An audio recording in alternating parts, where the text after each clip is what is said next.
All right, here's the answers to our tests for 1517. First one says solve and graph this inequality. So we're gonna get rid of this minus 9, go plus 9 plus 9, negative 5x is less than 15. And then we're gonna divide by negative 5. Now, when you divide by a negative with these inequalities, remember that sign has to flip. We end up with x greater than negative 3. So we're gonna circle the negative 3. Numbers that are greater than are to the right of it. And it's not equal to, so we're not going to fill the circle and we're going to leave it open. Okay. All right, so we'll do something similar here. Let's distribute that. 8x minus 32 plus 12 is greater than x plus 4 plus x. All right, we're going to do two things. We're going to put these two together. So negative 32 plus 12 is a negative 20. And let's put these two together. 1x plus 1x is 2x. All right, we're going to get rid of variable because there's variables on both sides. So we'll get rid of that. And we'll add the 20. And let's divide by 6. And we get x greater than 4. No need to flip the sign. We never divided by a negative. So we'll have that right there. And it does say to graph it. There was no number line. We'll have one of those for sure tomorrow. But we would circle the 4 and go this way with it. Just like that. Okay. All right, let's solve and graph this one. So we're going to distribute that. That's 12 minus 4x right there. Less than or equal to negative 3x minus 2. Let's go ahead and put these together. 1 minus 4 is a negative 3. Plus 12 is less than or equal to negative 3x minus 2. Now if we add 3x, they both go away. We end up with 12 less than negative 2. Now again, 12 is not less than negative 2. This is a false statement. So because it's a false statement, we would say there is no solution. Okay. Now, if this had been a true statement, then we would have said an infinite number of solutions. That's just the difference between the two. All right, compound inequalities is really just the same idea. We're solving these equations. So I'm going to subtract 2 and divide by 5. We get x less than 5 for there. Here we're going to subtract 4,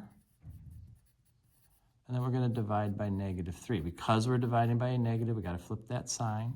Okay, so I want all the numbers that are greater than negative 3 and less than 5. So greater than negative 3 would be going to the right, less than 5 would be going to the left. They meet in the middle, and so we want all these numbers here. We also want an equal negative 3, so that means we're going to fill in that circle on the negative 3.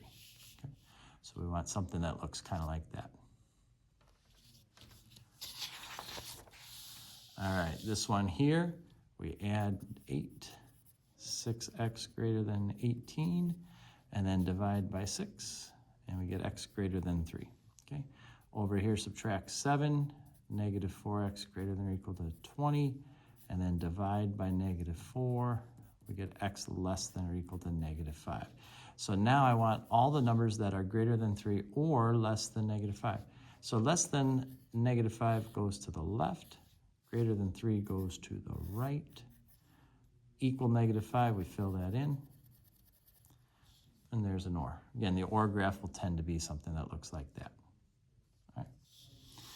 All right, number 6 says the area of a rectangle is between 10 and 70. Can you give me an inequality that says that?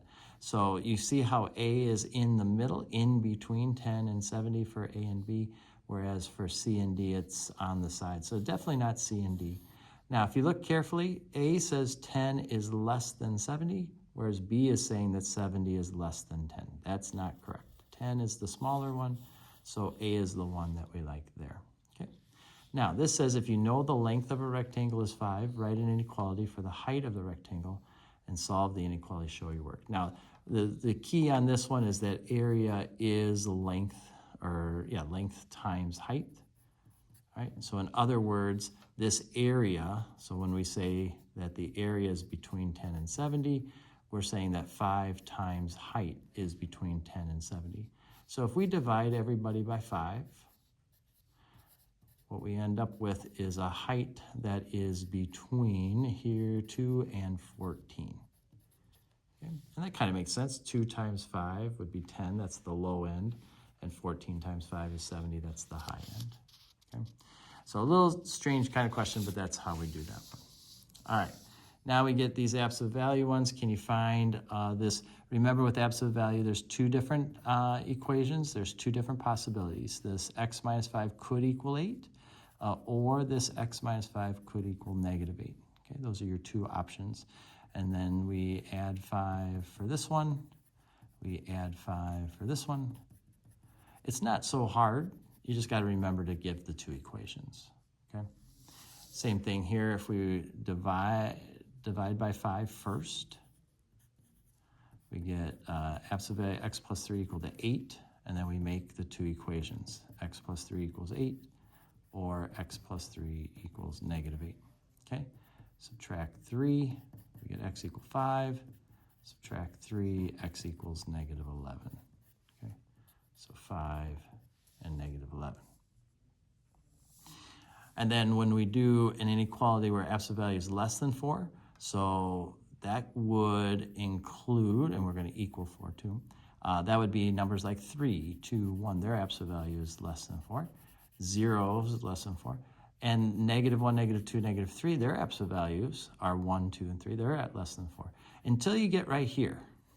And then anything past negative 4 would actually have an absolute value that flips and becomes something greater. So when we have these absolute values less than a number, we're talking about the numbers that are between them. All right, good luck tomorrow.